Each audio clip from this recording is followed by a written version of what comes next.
meeting tonight. जी जी बिल्कुल sir, हम तो आपको बहुत याद कर रहे थे, अगर आप गायब हो जाते हैं बीच से तो हमारे लोगों ने भी बहुत ज्यादा आपको मिस किया। तो हम आपको बता दें जी, रशपाल बाजवा साहब, ही वाज द फॉर्मर जो क्रिकेट कनाडा है उनके प्रेसिडेंट हैं, and he has been extremely kind, और हमेशा जब भी हम इनको बुलाते हैं वो आ जाते हैं। तो आज भी हमने, अच्छा सर, आज का तो जो डिस्कशन है वो तो संडे के फायरवर्क से शुरू होएगा, तो जरा अपनी टिप्पणी दीजिए उस पर। देखिए जी, मेरी ये जैसे मैं ना कुछ टीवी शोज भी देख रहा था कि भाई अजय जडेजा ने बोला कि ये गेम ना बड़ी डिसअपॉइंटिंग थी, और डिसअपॉइंटिंग इन द सेंस कि भाई हम जब इंडिया पाकिस्तान की गेम के लिए पूरी रात जाग के देखते हैं, हमको ये नहीं होता कि इंडिया जीते या पाकिस्तान, पर गेम टक्कर की होनी चाहिए। इस बार गेम भी टक्कर की नहीं थी, so you know disappointed from that point of view कि भाई जो गेम है वो गेम इंडिया जीत गई, चलो ठीक है, बट आपको एज ए स्पेक्टेटर, क्योंकि मैं तो क्रिकेट में अच्छी तरह इन्वॉल्व हूं, तो आपको चाहते हो कि भी एक अच्छी सी गेम हो, दोनों टीम अखीरले ओवर तक गेम जाए, और ये गेम तो बहुत जल्दी खत्म हो गई थी। जी बिल्कुल सर, तो मेरी जो प्रिडिक्शन थी ना, ये जो आपके दोस्त बैठे हैं ना आमिर साहब की दोनों प्रिडिक्शंस वीकेंड पे गलत हुई। मैंने कहा इंग्लैंड और ऑस्ट्रेलिया में से ऑस्ट्रेलिया जीतेगा, आमिर ने कहा इंग्लैंड, मैंने कहा इंडिया पाकिस्तान में इंडिया जीतेगा, आमिर ने कहा पाकिस्तान। तो अभी ये मेरे से शर्त हार गया, लेकिन मुझे पैसे नहीं दे रहा ये। अच्छा, तो वो पेपर पे असल में जो थी सर बहुत ज्यादा ऑलरेडी भी स्ट्रांग लग रही थी, और ये दुबई के कंडीशंस पे वो बहुत सारे स्पिनर्स के साथ खेल रहे थे जिन्होंने कि डिलीवर भी किया। हमारे पास तो एक भी कोई रिस्ट स्पिनर नहीं था, सिवाय एक वो रेगुलर स्पिनर, एक वो जो अबरार था। तो आपको क्या लग रहा है कि सिलेक्शन में कहीं ना कहीं झोल था पाकिस्तान का टीम का?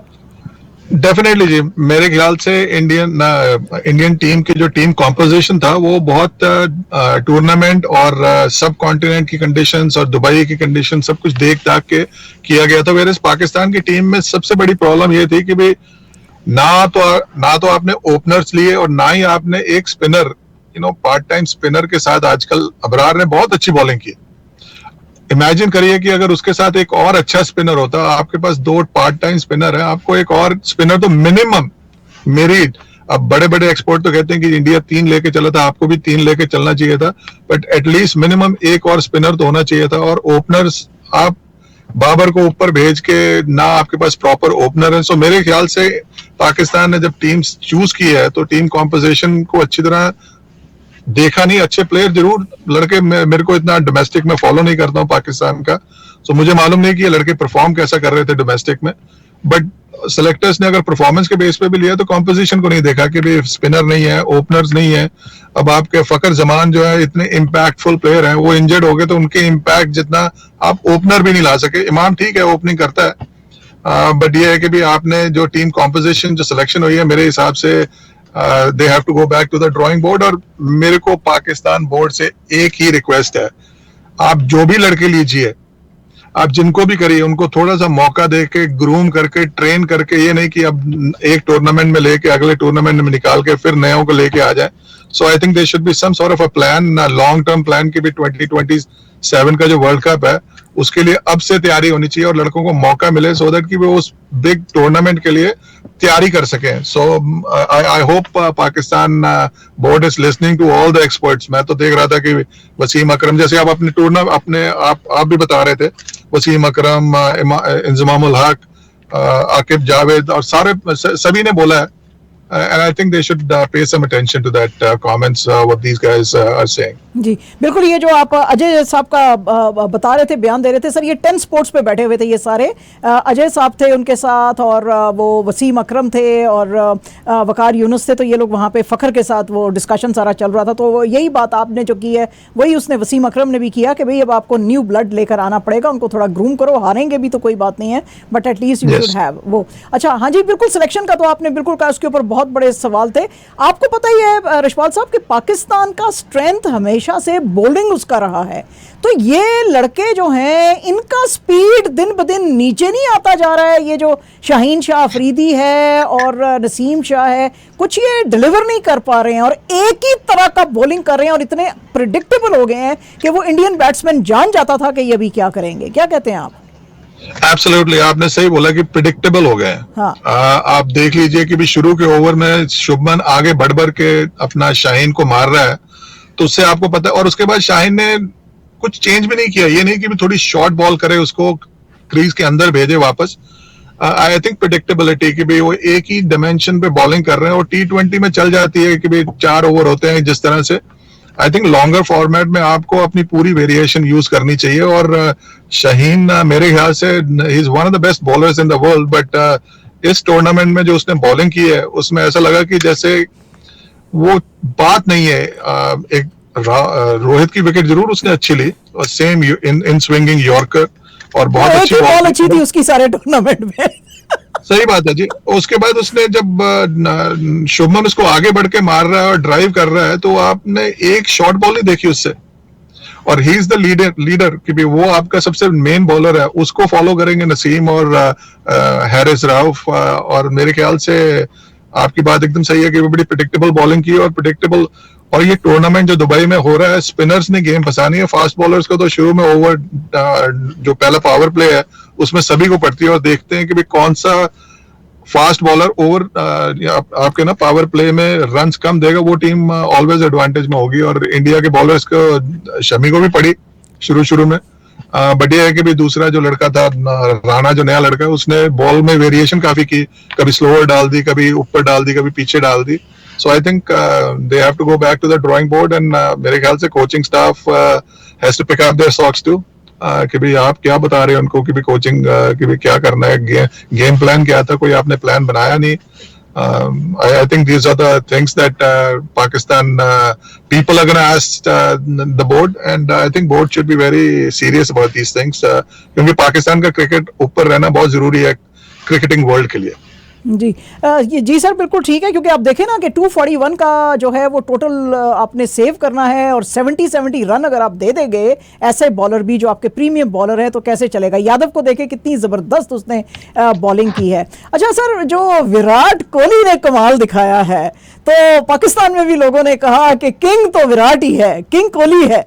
तो इस एज में और इतने बुरे पैच के बाद ही actually came from the back end ही शोड हिज क्लास। तो क्या बोलना चाहते हैं आप उसके परफॉर्मेंस के बारे में, क्योंकि कोहली तो मेरा भी बड़ा फेवरेट जो है वो प्लेयर है। देखो जी, कोहली है and he is the real king. लोग जो मर्जी कहते रहे, क्योंकि उस बंदे ने स्टैंडर्ड ही इतना हाई कर दिया है अपना कि लोग कहते हैं ये फेलियर है। आप अगर स्टैट्स उठा के देखेंगे 2022 से लेके अभी तक मेरे ख्याल से 12 सेंचुरी मार चुका है, बट फिर भी कहते हैं कि भी फॉर्म में नहीं है, क्योंकि उसके लिए उसका स्टैंडर्ड काफी हाई है। And the way he came back, obviously थोड़ा सा पैच बुरा चल रहा था कि भी ओडीआई में स्कोर नहीं किया अभी recently, but then again it shows कि भी जो बड़ी गेमें होती हैं उसमें बड़े प्लेयर उभर के आते हैं, और विराट कोहली ने फिर से दिखा दिया है कि भी इतनी बुरी फॉर्म के बावजूद पाकिस्तान इंडिया, जो कि नंबर 1 गेम पूरे चैंपियंस ट्रॉफी की या किसी भी टूर्नामेंट की होती है, उसमें ही स्टेप्ड अप एंड प्रेशर कोई फर्क नहीं पड़ा कि उठ के सेंचुरी मार दी। ऐसा लगा जैसे कि भी बड़ी तगड़ी फॉर्म में है। So hats off to him and I am happy that he is back in form and now Pakistan is not there, so I think all the Pakistani people and they should back up Virat Kohli to go and win another championship before he retires. हाँ जी बिल्कुल, championship जीतेगा नहीं, लेकिन कोहली को अच्छा sir perform करना चाहिए। कोहली के साथ हमारा बड़ा प्यार है। अच्छा सर, वो आपको पता ही होगा, वो कोहली के बारे में बता रहे थे, वही बिल्कुल आप वाली बात कि हंगर उसके अंदर इतना है कि जब टीम इंडिया ने आना था ट्रेनिंग करने के लिए भी फील्ड में 2 घंटे पहले से वो पहुंचा हुआ था, और 2 घंटे पहले से वो टीम से भी पहले जो है वो उधर कर रहा था जो है वो, तो ये शो करता है। अच्छा सर, आपसे मैं एक और बात पूछना चाह रही हूँ कि ये जो अभी टीम का जो कॉम्बिनेशंस अब बन गए हैं, नज़र आ रहे हैं जैसे कि न्यूजीलैंड और इंडिया आ जाएंगे एक तरफ से, और दूसरी तरफ से ऑस्ट्रेलिया आ जाएगा, और तो ये आपको क्या लग रहा है कि साउथ अफ्रीका आ जाएगा, तो इनमें से फाइनल कौन खेलेगा? मुझे लगता है ऑस्ट्रेलिया इंडिया खेलेगा, आपको क्या लग रहा है? मेरी प्रेडिक्शन इस बार बड़ी मैं शुरू से साउथ अफ्रीका के साथ चल रहा हूँ। अच्छा तो मुझे है कि एक बारी हर बारी हम इनको चोकर कहते हैं, और अच्छी फॉर्म में है। हाँ। टीम पूरी इकट्ठी हो गई है, पहली गेम भी अच्छी खेली है, अब उनकी ऑस्ट्रेलिया के साथ गेम है, देखते हैं कैसा खेलते हैं। और मैं बड़ा देखो आपके चैनल वाले भी और सारे की भी मेरे ख्याल से इस बारी मेरी प्रेडिक्शन जो है साउथ अफ्रीका फाइनल में होगा। उसके साथ कौन होगा ये मैं गारंटी नहीं दे सकता, बट साउथ अफ्रीका फाइनल में जरूर होगा। मैं इंडिया को भी नहीं कहता कि भी वो फाइनल में पहुंचे, क्योंकि ऑस्ट्रेलिया, आपने बोल दिया कि ऑस्ट्रेलिया फाइनल में है, मेरे को लगता है कि हो सकता है वो सेमीफाइनल में भी ना पहुंचे, क्योंकि एक गेम जीते हैं वो इंग्लैंड से, बट ये है कि भाई साउथ अफ्रीका के साथ कैसी गेम, क्योंकि उनकी जो बॉलिंग पैक है ना, बॉलिंग वीक है उनकी, क्योंकि तीनों बॉलर नहीं खेल रहे उनके, स्टार्क, हेजल और कमिंस। सो अभी तक तो इंग्लैंड के साथ खेले हैं कि भाई इंग्लैंड की टीम जो है इंडिया से पहले मार खा के आ रही थी, और बट फिर भी 350 रन कर दिए उनकी बॉलिंग के ऊपर। सो अच्छी बड़ी टीमें जो है वो उससे ज्यादा भी अच्छा परफॉर्म कर सकती हैं। सो मेरे को लगता है ऑस्ट्रेलिया की जो बॉलिंग है इस समय वीक है। सो ऑस्ट्रेलिया मेरी फेवरेट नहीं है। यूजुअली ये टूर्नामेंट्स में काफी हरदम ही ये कुछ ना कुछ कर जाते हैं। I think New Zealand South Africa will be the final and South Africa wins the final. सो मेरी प्रेडिक्शन ये। अच्छा अच्छा, हाँ सर, वो न्यूजीलैंड भी पेपर के ऊपर तो बड़ी स्ट्रांग टीम लग रही है। अच्छा, मूविंग, अच्छे परफॉर्म कर रहे हैं। जी जी जी जी, बहुत जबरदस्त परफॉर्म कर रहे हैं सर। 3 मैच तो पाकिस्तान को ही हरा दिए हैं उन्होंने, बैक टू बैक जो है। ट्राई सीरीज पे आए थे और फिर उसके बाद जो है अभी चैंपियंस ट्रॉफी के अंदर भी, तो बड़ी उनके अंदर भी स्ट्रेंथ है। आप सर क्या बोलना चाहते हैं, यानी एज एन एक्सपर्ट ही आप क्या समझते हैं कि पाकिस्तान टीम को क्या करना चाहिए, या कि फिर पीसीबी को क्या करना चाहिए कि एक नई रूह आ जाए, एक नया पैशन आ जाए? क्योंकि मुझे लग रहा है पैशन के साथ लड़के नहीं खेल रहे हैं पाकिस्तान के। तो आप क्या कहना चाहते हैं कि कैसे ये पैशन आए? क्योंकि वो मंजन वंजन बेचने के ऊपर ज्यादा अभी जोर है तो इंडिया में भी इंडिया में भी बहुत होता है, लेकिन अभी इनको थोड़ा परफॉर्मेंस के ऊपर जो है वो जोर देना पड़ेगा। तो क्या आप कहते हैं? मेरे सबसे बड़ी जो ड्रॉबैक जो पाकिस्तान का है कि भी पाकिस्तान की टीम तो छोड़िए आप, पाकिस्तान के चेयरमैन, मैं पिछले 5 साल से आईसीसी मीटिंग्स में जा रहा हूँ, 5 साल में 4 चेयरमैन ही चेंज हो चुके हैं। सो जब आपके टॉप बॉस, जो कि आपके कहते हैं ना, आप कहीं काम कर रहे हो, आपके जब मालिक ही जो है वो पता नहीं होता कौन होता है, तो नीचे काम करने वाले तो है वो तो हिलते रहते हैं इधर उधर। So I think what Pakistan has to look into something कि there has to be a very stability at the board level, क्योंकि आज मैं हूँ बोर्ड में तो मैंने कोई और विजन देखा है और बोर्ड चेंज होते ही नया विजन आ जाता है। I think the biggest problem in my opinion, अब मैं तो कनाडा में हूँ, इंडिया में होता तो ये पॉलिटिकल इशू बन जाता है, बट मैं यहाँ से कहूंगा कनाडा, पाकिस्तान के लिए सबसे बड़ा चीज है कि they have to look into their board composition की, बोर्ड कैसे बनता है, चेयरमैन कौन होता है, क्योंकि पिछले 4-5 साल में 5 चेयरमैन है, हर चेयरमैन ने आके अपना ही स्कीम लगा दी है। So there is no consistency. तो प्लेयर भी क्या करेंगे? और यही जो चेयरमैन है इन्होंने ही ट्राई करना होता है कि भी हमारा जो है कि भी हमारा सिस्टम क्या होगा, हमारा डेवलपमेंट सिस्टम क्या होगा, हमारा ग्रूमिंग सिस्टम क्या होगा। So I think first thing that they have to do, and then जो भी प्लेयर इनके पूल में है उनको एक थोड़ा सा मौका दें। ये नहीं कि भी आपने एक टूर्नामेंट के लिए खिला दिया और दूसरे टूर्नामेंट में आप नए लड़कों को ढूंढने लग गए, क्योंकि आज अगर इंडिया की टीम में अच्छे लड़के ये खेल रहे हैं, शुभमन हो गया या फिर यशस्वी हो गया, आप देख रहे हो कितने सालों से ये टीम के साथ धीरे धीरे लगे हुए थे। कभी इस समय 50 ओवर की टीम में आप देखोगे कि भी अर्शदीप जो है बाहर बैठा हुआ है, जो कि इस समय इंडिया के लिए सबसे ज्यादा T20 विकेट्स ले चुका है। बट ये है कि वो सिस्टम में एक सिस्टम बनाया, वो सिस्टम को फॉलो, सिस्टम से बाहर नहीं जाएंगे। सो एक सिस्टम बनाने वाली जो बॉडी है वो थोड़ी सी स्ट्रांग होनी चाहिए। एंड आई थिंक टैलेंट की कमी नहीं है पाकिस्तान में, प्लेयर वहां पर बहुत है, सिर्फ उनको है कि चांस और ग्रूम कैसे करना है। और ये बड़े बड़े एक्सपर्ट बैठे हैं, ये बोलते हैं, इनकी बातें भी सुननी चाहिए। वसीम इंजमामुल हक, ये what they are talking from experience, ये तो खेले हुए हैं, बहुत तगड़े प्लेयर है। And I think there is no कोई छुपा हुआ कोई वो नहीं है कि भाई मैजिक पोशन है, ये तो सिंपल है, कंसिस्टेंसी और थोड़ा सा मौका दें और टाइम दें, और टीम पाकिस्तान की should be rebounding back very easily. In my opinion talent की कोई कमी नहीं है पाकिस्तान। सर आपने तो बड़ी मेहरबानी कर दी, आपने कहा टैलेंट की कोई कमी नहीं है, लेकिन मोहम्मद हफीज जो है हमारे, उनका कहना है कि टैलेंट की कमी है, क्योंकि अगर टैलेंट होता तो ऐसी परफॉर्मेंस ना होती। आमिर साहब आपसे एक क्वेश्चन पूछना चाहते हैं। कैसे बाजवा जी, खैरियत से हैं आप? बहुत बढ़िया जी, बहुत बढ़िया। आप कह रहे हैं बिल्कुल ठीक है, जितने भी हमारे प्लेयर्स, एक्स प्लेयर्स जो बैठे हुए तमाम ही मुख्तलिफ टेलीविज़न पर बातें कर रहे हैं। सर ये भी कभी ना कभी बहुत मुख्तलिफ वक्त में इसका पीसीबी का जो है पार्ट रहे हैं, कोई सेलेक्टर रहा है, कोई कुछ रहा है, किसी को कोई सीईओ रहा है। मसला ये होता है कि जब ये चैनल पर बैठ के बात करते हैं तो इनके पास सारे आइडियाज़ भी आ जाते हैं, सारी जो है इनको खामियां भी नज़र आने लगती हैं।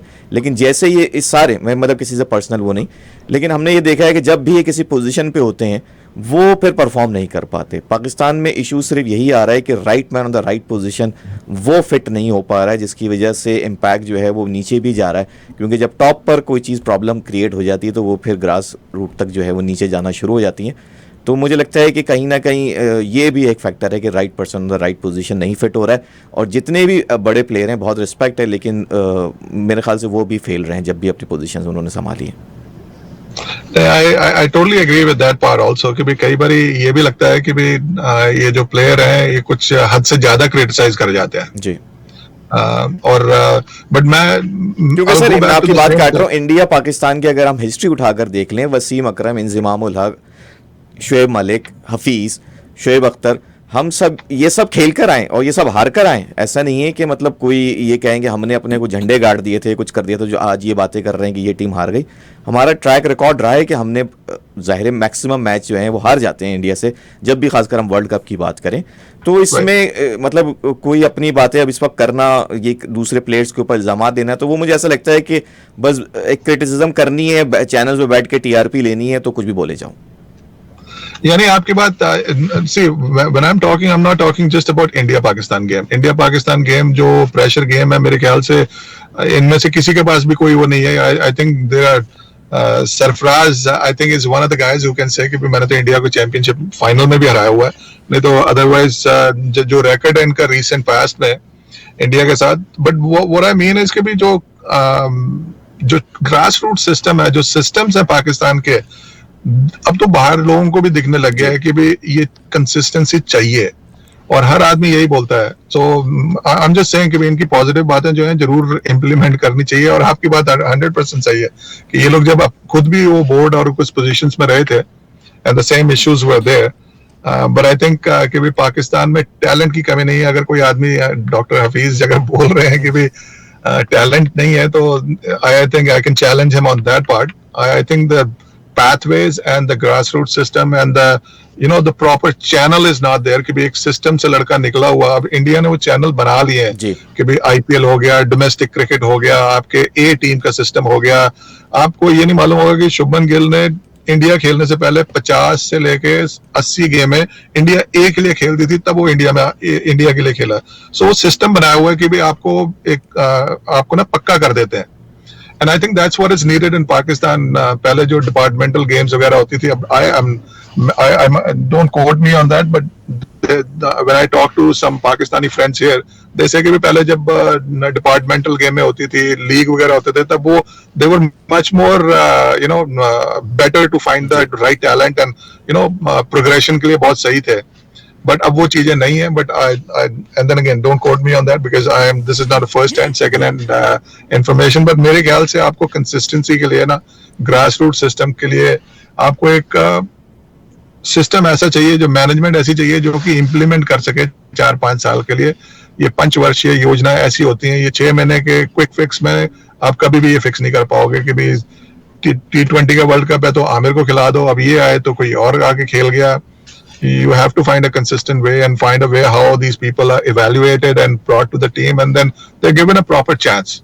कि भी एक बार पाकिस्तान टीम में भी आया तो थोड़ा मौका मिले, ये नहीं कि भी एक टूर का कराया अच्छा नहीं चला तो नेक्स्ट प्लेयर के पास पहुंच गया। जी बिल्कुल ठीक है सर, आपकी बात है। ये पहले ये कॉलेज और यूनिवर्सिटी के लेवल पे होता था और फर्स्ट क्लास क्रिकेट होती थी, अब तो वो वैसे बिल्कुल नहीं हो रहा है पाकिस्तान में। और आपका जो सिस्टम की आपने बात की है, बिल्कुल PCB ने ये रूल बना दिया है कि चाहे कोई कितना भी बड़ा प्लेयर है, किंग कोहली भी क्यों नहीं है, रणजी तो हर किसी को खेलनी पड़ेगी। तो रणजी ट्रॉफी जब तक आप लोग नहीं खेलेंगे, उधर से हम आपको टैलेंटेड आपको फाइंड आउट नहीं करेंगे, तो आप नेशनल टीम में नहीं आ पाओगे। तो मुझे लगता है कि ये सिस्टम जो है ना, हमारे भी वो जो फर्स्ट क्लास क्रिकेट का पहले होता था, जब तक वो और स्कूल और कॉलेज और यूनिवर्सिटी के लेवल पे जब तक लड़कों के पास टैलेंट जाके उठाएंगे नहीं, उस वक्त तक टैलेंट अच्छा आएगा भी नहीं। तो रशपाल साहब, thank you very much for connecting with us. It's an absolute pleasure talking to you always always. और हम चाहेंगे आने वाले दिनों में भी आपके साथ हम जुड़ेंगे, but for today we are extremely thankful and that's all the time that we have today. So thank you very much and have a good day sir. Thank you very much for having me. Thank you. Thank you. ये हमारे साथ रशपाल बाजवा साहब, और बिल्कुल सही बात है।